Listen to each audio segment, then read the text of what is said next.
আবৃত্তি কৰিবলৈ লোৱা কবিতাৰ শিৰোনাম ৰঙচুৱা ফাগুন। কথা গীতুমণি, আবৃত্তি অংশুমান। ধূলিবোৰ বৰকৈ ৰুইছে, ফাগুন যে আহিল নিজান নিশব্দ পথেৰে।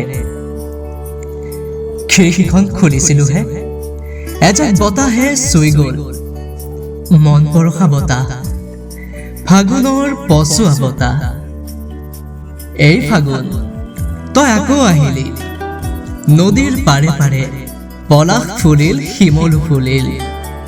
ফুলিবই, ফাগুন যে উতনোৱা। তই বৰ খন্তেকীয়াও ফাগুন, তোৰে মৃদু বতাহজাকৰ প্ৰেমিক মই। বহু উৎকণ্ঠাৰে বাট চাওঁ তোৰ বতাহৰ সুবাস লবলৈ। তোৰ সোঁতত বহু দূৰ উটি যাওঁ, তোৰ অস্তিত্বই মোৰ হৃদয়ত গীতৰ কলি টানে। তই শিকালি সৰাপাতৰ কাহিনী পাহৰি নতুনৰ কবি হবলৈ। এই ফাগুন ৰৈ যাব নোৱাৰনে? নহ'লে বা মোকে লগত লৈ যাব নোৱাৰনে? আকৌ আহিবি দেই সেই বাটেৰে, যি বাটেৰে পলাশৰ আগমন হয়, যি বাটেৰে আমাৰ প্ৰেমে গতি লয়।